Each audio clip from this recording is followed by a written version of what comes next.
Dan memang inilah yang seharusnya selama ini dilakukan oleh Inter ya ketika menghadapi tim-tim papan tengah, tim-tim papan bawah yang parkir bus, yaitu menghujani gawang mereka dengan shoot-shoot jarak jauh. Kita memiliki pemain-pemain yang kompeten melakukan hal ini. Bukan cuma Hakan Calhanoglu, kita juga punya Barella, Zielinski, bahkan Di Marco yang bisa melakukan shoot-shoot spekulasi jarak jauh. Jerewetan ceking kita, nyerewetin apa aja. Teman-teman, yang sedang kalian saksikan saat ini adalah Cerewetin Inter. Apa kabar teman-teman semua? Semoga dalam keadaan sehat. Pertandingan kedua di fase terberat, fase krusial musim ini terselesaikan sudah. Yang mana 3 hari sebelumnya pertandingan pertama di fase krusial kita menang lawan Udinese. Dan kemudian kemarin malam kita harus puas bermain imbang di Derby della Madonnina semifinal leg pertama Coppa Italia. Ini adalah hasil yang sama sekali tidak bisa dibilang buruk ya, mengingat skuad kita super compang-camping. Dan terlebih lagi di bulan yang sangat berat ini masih ada banyak jadwal ke depan. Total teman-teman ada 9 pertandingan ke depan dan Inter baru memainkan 2 laga saja. Jadi sangat penting bagi Simone Inzaghi untuk bisa mengelola energi para pemainnya ya, menjaga nafas sekaligus tetap kompetitif di 3 kejuaraan sekaligus. Di derby kemarin, awalnya kita diperkirakan cuma akan ditinggal oleh Dumfries, Taremi, dan Zielinski. Akan tetapi sayangnya H-1 pertandingan, ini tepat sebelum pertandingan ya, Lautaro Martinez ngomong begini melalui Instagramnya. Saya sudah berusaha sebaik mungkin agar fit dan bisa tampil di derby. Tetapi sayangnya waktu berjalan terlalu cepat. Saat ini perjalanan masih panjang dan ada banyak tujuan yang harus dicapai. Jadi sampai jumpa di lapangan di partai berikutnya. Alhasil teman-teman, di pertandingan kemarin kita tampil tanpa striker terbaik kita, Il Capitano Lautaro Martinez. Akan tetapi teman-teman, yang luar biasa, Inzaghi sungguh berani. Sudah kita ditinggal oleh pemain-pemain pilar, sang pelatih terbaik di dunia masih aja melakukan rotasi. Dan rotasinya bukan sembarang rotasi ya, tetapi rotasi yang sangat masif. Tercatat Korea, Augusto, Fratesi, Darmian De Vrij, Jan Bisek, dan bahkan Josep Martinez tampil di bawah Mistar. Total ada 7 pemain backup yang bermain sejak menit pertama, plus ada 1 pemain Primavera yang tampil di menit-menit akhir pertandingan, Baron Brands. Luar biasa Inzaghi teman-teman. Di partai yang luar biasa penting, penuh tekanan, penuh dengan risiko, mental drop dan kemudian blunder, tetapi masih berani melakukan rotasi. Dan bahkan ya, walaupun kita tampil dengan mayoritas pemain pelapis, penampilan Inter kemarin relatif bagus dan sangat layak untuk menang. Sedangkan dari sisi Milan teman-teman, mereka juga melakukan beberapa penyesuaian. Joe Felix dan Santiago Gimenez tidak dimainkan. Conceição lebih memilih memainkan Alex Gimenez ya di sisi sayap dan kemudian Tammy Abraham sebagai ujung tombak. Dan menurut gua ini adalah keputusan yang bagus. Kedua pemain ini tampil baik. Tammy Abraham dan Alex Gimenez terlibat dalam gol pembuka yang dibuat oleh Milan. Dan apresiasi secara khusus untuk Alex Gimenez yang membuat kombinasi di sisi kiri kita, Augusto Bastoni, tidak tampil menggigit seperti biasanya. Menurut gue ya teman-teman, ada hal menarik dari strategi Milan dan Inter. Ada kesamaan nih di antara kedua tim ini, yaitu kedua tim ini sama-sama mengandalkan sisi kiri untuk menyerang dan kemudian sisi kanan cenderung pasif, konsentrasi lebih ke pertahanan. Untuk di Inter, serangan lebih bertumpu ke Augusto dan Bastoni di sisi kiri, sementara di sisi kanan Jan Bisek dan Darmian cenderung pasif, lebih banyak menunggu, menjaga zona mereka agar tidak diobok-obok oleh Theo Hernandez dan Leao. Begitu juga dari sisi Milan teman-teman, serangan mereka sangat amat bertumpu dari sisi kiri ya, serangan dari Theo Hernandez dan Leao. Sementara sisi kanan mereka yang dihuni oleh Gimenez dan Walker lebih banyak pasif, stay di belakang mengawal Bastoni dan Augusto. Namun harus diakui teman-teman, sisi kiri Milan memang jauh lebih hidup, jauh lebih menggigit. Khususnya di babak pertama, sisi kiri Inter, Augusto dan Bastoni tidak terlalu banyak membahayakan pertahanan Milan. Sisi kiri Inter baru mulai hidup di babak kedua setelah Zielinski masuk. Untuk jalannya pertandingan di babak pertama berjalan sangat amat lambat. Kedua tim terlihat sangat berhati-hati. Terlebih dari Inter ya, mereka sepertinya belajar dari pengalaman yang sudah-sudah, tidak mau bermain terlalu gegabah, lalu kemudian bola kerebut di tengah lapangan. Kemudian Milan bisa melakukan serangan balik cepat yang membahayakan gawang Josep Martinez. Namun teman-teman, walaupun pertandingan berjalan lambat, kedua tim sama-sama memiliki peluang emas di babak pertama, khususnya Inter. Di awal pertandingan, Inter langsung mendapatkan sebuah peluang shoot keras dari Korea dari dalam kotak penalti, masih bisa diantisipasi oleh Maignan. Lalu kemudian ada tendangan super keras dari luar kotak penalti ya, dari Hakan Çalhanoğlu, juga masih bisa ditepis oleh Maignan. Kemudian lanjut di menit 20, free kick Hakan Çalhanoğlu dari sisi kiri pertahanan Milan disundul oleh Jan Bisek ya ke arah tengah dan coba diselesaikan oleh Stefan de Vrij, tetapi bola masih bisa diblok oleh Tammy Abraham. Lalu Inter juga mendapatkan peluang super emas kali ini dari Davide Fratesi. Sundulan memanfaatkan umpan crossing dari Marcus Thuram yang sempat membentur pemain Milan ya. Padahal ini sundulannya tanpa penjagaan dan jarak dekat, tetapi sayangnya sundulannya masih lemah dan bisa diantisipasi oleh kiper utama tim nasional Prancis, Maignan, yang tampil luar biasa. Sedangkan dari sisi Milan di babak pertama mereka punya satu peluang emas di menit 25 teman-teman. Reinders membangun serangan, memberikan bola kepada Leao. Lalu dengan aksi khasnya menusuk ke kotak penalti, mencoba mengecoh Darmian dan shoot kaki kiri, tetapi masih mampu diblok oleh Josep Martinez. Babak pertama berakhir dengan skor kacamata tanpa gol. Kemudian lanjut memasuki babak kedua, gua berharap Inter menunjukkan skill khasnya, yaitu mencetak gol cepat di 15 menit awal. Tapi ternyata yang terjadi sebaliknya. Aduh, bikin migrain banget.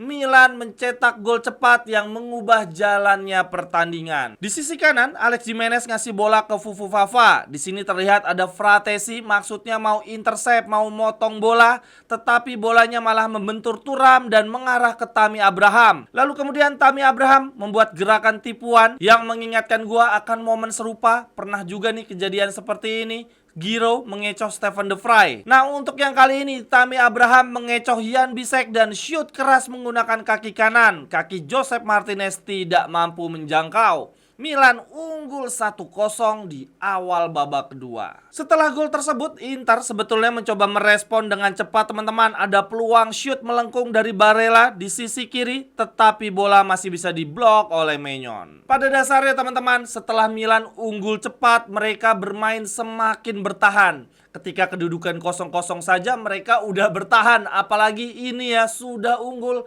Milan semakin parkir bus. Inzaghi mencoba memasukkan Mkhitaryan, Zielinski dan Pavard untuk mengubah jalannya pertandingan dan berhasil. Masuknya 3 pemain ini membuat Inter kembali bisa mengontrol pertandingan dan membuat serangan-serangan berbahaya. Namun usaha Inter baru berhasil di menit 67, sebuah serangan dari sisi kiri. Ini Zielinski luar biasa, tidak gegabah memberikan crossing cepat ke kotak penalti.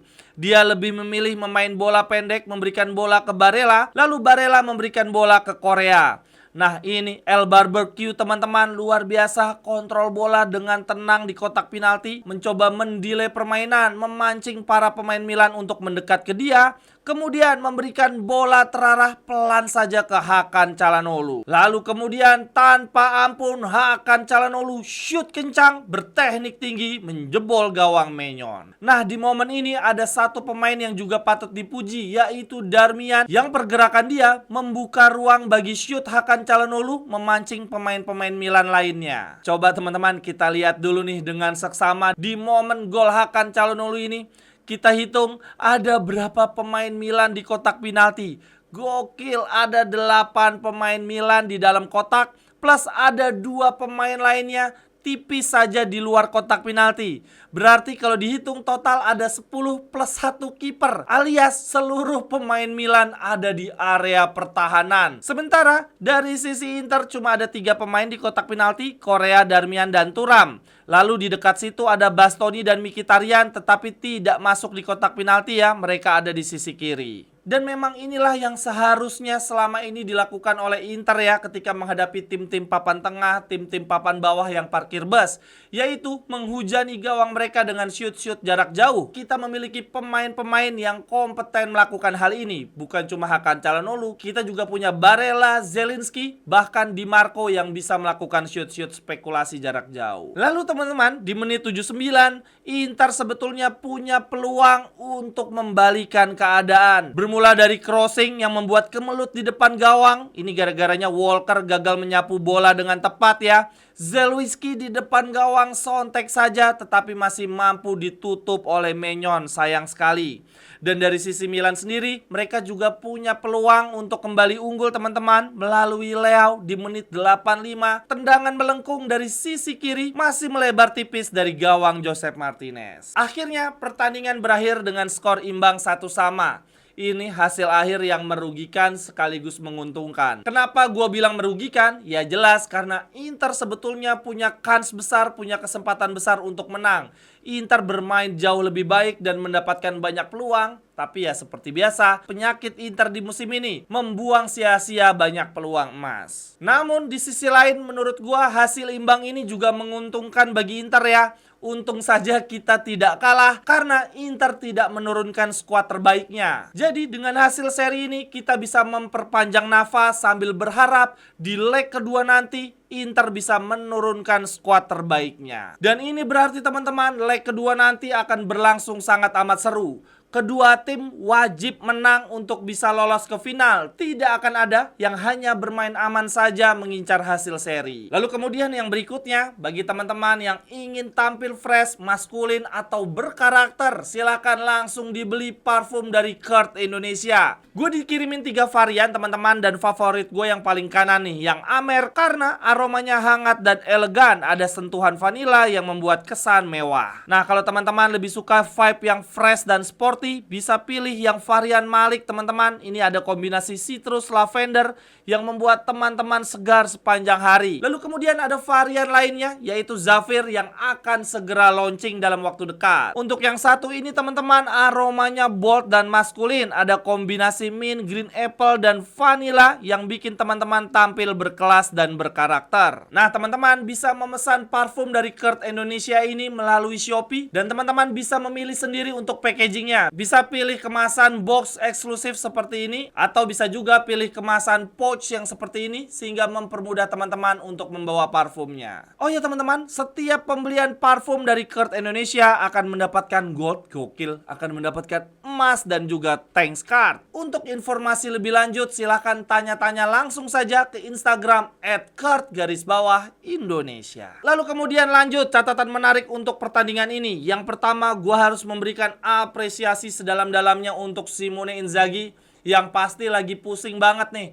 Mana yang harus diprioritaskan? Apakah Liga Champions, Serie A, atau Coppa Italia? Dan di susunan line up saat derby kemarin terlihat ya bahwa Coppa Italia ada di fokus paling terakhir bagi Inzaghi. Sehingga Inzaghi berani-beraninya memainkan 7 pemain pelapis plus 1 pemain Primavera di semifinal Coppa Italia bertajuk derby. Yang bikin luar biasa, walaupun Inter tidak tampil dengan skuad terbaik ya, tetap mampu tampil dominan dan menciptakan banyak peluang. Salut banget untuk Simone Inzaghi. Lalu kemudian catatan lainnya gue berikan kepada Jan Bisek yang ya ampun kenapa sih ini, padahal baru aja dipanggil oleh tim nasional Jerman ya, debut di jeda internasional kemarin, malah di partai berikutnya 2 pertandingan berturut-turut Jan Bisek tampil bengong.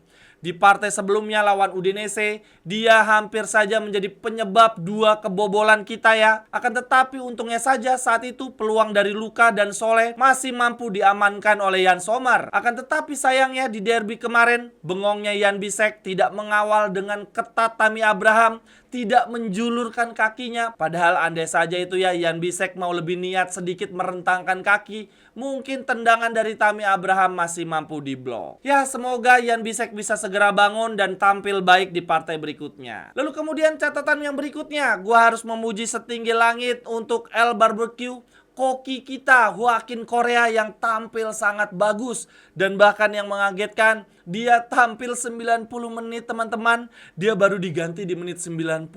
Jadi pada dasarnya Correa bisa dianggap tampil full time di pertandingan ini. Bahkan menurut gua lebih bagus penampilan Correa dibandingkan Thuram. Ya, semoga harapan gua yang juga udah gua sampaikan di konten-konten sebelumnya, Correa bisa tampil bagus seperti ini terus dan jangan sampai cedera. Biasanya kalau habis tampil luar biasa gini, Correa akan lanjut cedera 3 bulan. Sekian dulu untuk cerewetin Inter hari ini teman-teman. Terima kasih untuk yang sudah menyaksikan. Kritik dan saran silahkan sampaikan di link yang ada di kolom deskripsi. Sampai ketemu di cerewetan-cerewetan berikutnya. Bye-bye, thank you.